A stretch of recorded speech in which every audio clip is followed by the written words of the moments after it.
પણ જયારે અમે બેસતા ને ત્યારે એને ખુદે કબૂલ્યું હતું કે બાપા કરે ને તોય ગગાને ભોગવવાના. હકીકતમાં ભોગવવું પડે, પ્રજાને પણ ભોગવવું પડે. નીતિનું ના આવ્યું હોય ને એટલે તો આપણે એક્સિડન્ટ થાય ને તો કહીએ છીએ કે ગઈઢાના પૂઈ આડા એવાથી બચી ગયા. તો ગઈઢાના પાપ આડા આવે કે ન આવે આ પણ યાદ રાખવાનું. કરેલા કર્મના બદલા દેવા જ પડે. ગમે એટલો રૂપિયો હોય પણ એ રસ્તે કયા રસ્તે જાય છે એ ધ્યાન રાખવાનું. આવા એ પ્રમાણે કઈ રસ્તે જાય.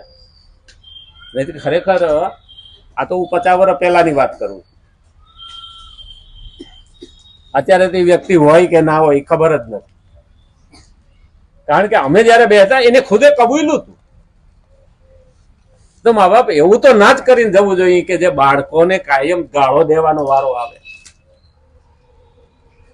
હવે એ ધન આ છોકરાઓને હક ન લેવા દે તો ઓયલાને ક્યાંથી પાપ યાદ હક લેવા દેતું હોય ના રે. ત્રીજી પેઢીએ તો આવ બરબાદ થઈ. અને એટલે જ કીધું કારણ કે તત્પરતા ઇન્દ્રિયોનો સંયમ વગેરે આપોઆપ આવી જાય. આથી સાધકે મુખ્ય રૂપે પરમાત્મા પ્રાપ્તિની અભિલાષાને જ તીવ્ર બનાવવી જોઈએ. આ ખાસ અભિલાષાને તીવ્ર બનાવવી કોને? પરમાત્મા પ્રાપ્તિની. બધુંય કરીએ પણ ભગવાન પ્રાપ્તિ માટે ભલે જેસલ જાડેજા જેવો હરામખોર હોય પણ એક વખત એને રસ્તે પ્રભુને રસ્તે વળ્યા પછી જેસલ પીર કહેવાનો.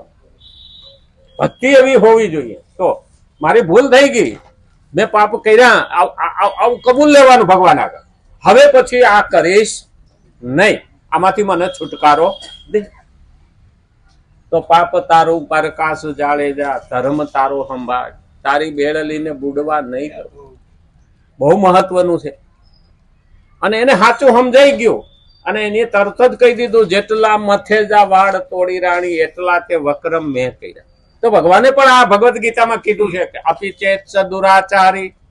અરે તું ગમે એવો દુરાચારી છો પણ એક વખત એ બધું મૂકીને મારી પાસે આય, હું તને ધોઈને ઉજળો કર તો થઈ શકે. ભક્તિ સિવાય પાપ બળતું નથી અને ભક્તિ સિવાય કર્મ ખરાબ કર્મનો અંત આવતો નથી. નર કરે એસી કરણી તો નરકા નારાયણ હોય. ભગવાન પણ હવે કહી દેવાનું પ્રભુ મને જયારે જ્ઞાન નતું ત્યારે મારાથી ભૂલ થઈ ગઈ. ભગવાન પણ માફ કરે છે. કારણ કે ભગવાને તો કીધું છે ગતિર ભરતા પ્રભુ સાક્ષી. આપણે કઈ પણ કરીએ ને એનો સાક્ષી ઈ તો છે. કર્મના સિદ્ધાંતમાં પેલું આવે છે ને જે પેલા મેં કીધું તો એક વખત ન્યાયાધીશ ની નજર સામે ખૂન થયેલું અને એને કીધું હતું કે કુદરત ન્યાય આપે ને કોઈ રોકી શકે નહીં. એ મરતા નહીં જોયો તો મારવા વાળા નહીં જોયો પણ એ ન્યાયાધીશના કોર્ટમાં કેસ આવ્યો ને ત્યારે મારનાર વ્યક્તિ બીજો હતો. ત્યારે એને ચેમ્બરમાં બોલાવી એને ફાંસીની સજા થઈ. ઓલા સ્વીકારી લીધી કે હવે મારે સુપ્રીમમાં ન જાવ. એ ન્યાયાધીશનો પોતાનો ખુદનો અનુભવ લખેલો છે કર્મનો સિદ્ધાંત જે પુસ્તક છે ને એની અંદર. એમ કે અને ચેમ્બરમાં બોલાવ્યો ગુનેગારને કે તું ખૂન કરવામાં નહોતો મને ખબર છે કે તોય તે કેમ સ્વીકાર લીધું. ત્યારે એને કીધું કે આ કુદરતનો ન્યાય છે, ભગવાનનો ન્યાય છે. તો કેમ? તો કે હું આ સમયે મુંબઈ હતો તોય પુરાવા મારા પક્ષમાં પડ્યા છે અને આની પેલા કે 3 ખૂન કર્યા ને એમાં શકનો લાભ લઈને હું છૂટી ગયો પણ આ વખતે તો ભગવાને સજા કરી. એટલે કે હવે સ્વીકારવી જ પડે કારણ કે એ મુંબઈ હતો તો એ પુરાવા ઉભા ન રહ્યા અને આને ખૂનમાં નામ આવ્યું તો ફાંસીની સજા સ્વીકારી લીધી. કારણ એ એક વખત 2 વખત ભગવાને આ ભેગું થવા દીધું અને ચોથી વખત કુદરતે એવો ન્યાય દીધો કે નિર્દોષ માણસને માર્યો અને એનું પરિણામ શું આવ્યું? એ નહોતો તો ભરાઈ દીધો, નહોતો તો પણ ભરાવી દીધો. હંમેશા યાદ રાખવાનું બધે આગ લાગે ને તો ઠરી શકે પણ રૂના ઢગલામાં આગ લાગે તો ઠારવી મુશ્કેલ છે. તો આ પુણ્ય છે ને એ રૂનો ઢગલો છે. પુણ્ય કરનારો છે ને એ રૂનો ઢગલો છે. એમાં એક વખત આગ લગાડો ને પછી પાણી રેડો ને તો ઉપરથી નીકળી જાય પણ આગ તો હળગતી રે. એટલે કોઈ પણ ને નિર્દોષ ને કે એવા માણસોને હા નડવું નહીં, નહીતર જોઈ લ્યો દુર્યોધન, જરાસંઘ, કૌંસ ને રાવણ, આ બધા એના દાખલા છે. હસોડી પેઢી સાફ થઈ ગઈ, વાંસ નાખવા વાળું ન વધ્યું. ધૃતરાષ્ટ્રને વેદના કઈ હતી? હો દીકરાના મગજમાં સ્વાર્થ ઘુસાડ્યો. હકીકતમાં જોવા જઈએ ને તો મહાભારતની અંદર આ ભૂલ કરી છે. ધૃતરાષ્ટ્ર આંધળો હતો. ધૃતરાષ્ટ્ર આંધળો હતો અને ગાંધારી દેખતી હતી. હો દીકરાઓને બગાડનાર બે માણાનો વાંક છે. અરે ધૃતરાષ્ટ્ર આંધળો હતો, તારે સતી આંખે પાટા બાંધવાની શું જરૂર? માએ ધ્યાન તો રાખવું જોઈએ ને. અટાણે માયું સતી આંખે પાટા બાંધ્યા છે કારણ કે બાપો કમાવામાં પડ્યો છે એટલે આંધળો, ઘરે શું થાય ખબર નથી, અને માં ફોનમાં પડી છે એટલે આંધળી, છોકરામાં ધ્યાન દેતી નથી. આજે ખરેખર મહાભારત થવાનું કારણ જ આ છે.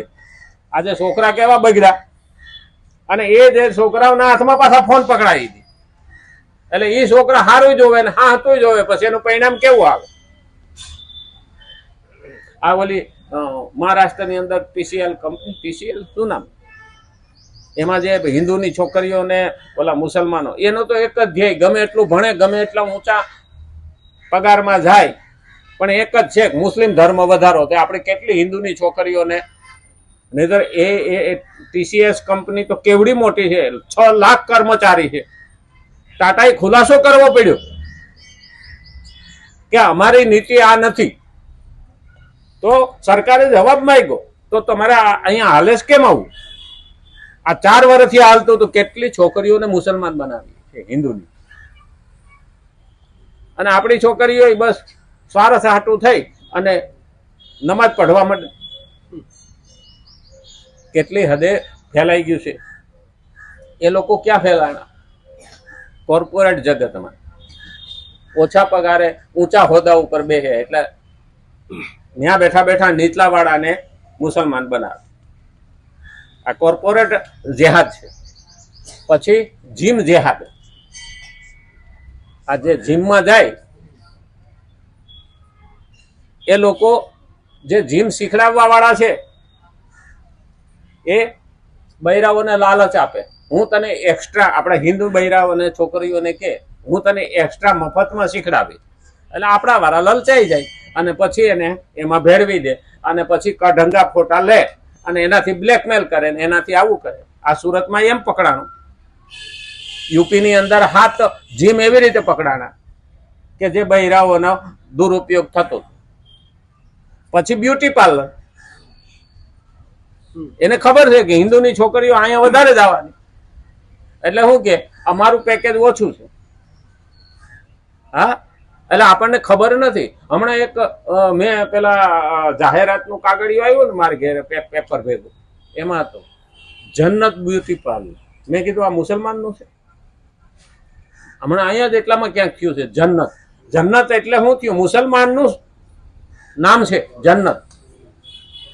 ખબર નથી, ત્યાં જ આપણે જઈ રહ્યા છીએ ને એની ખબર નથી.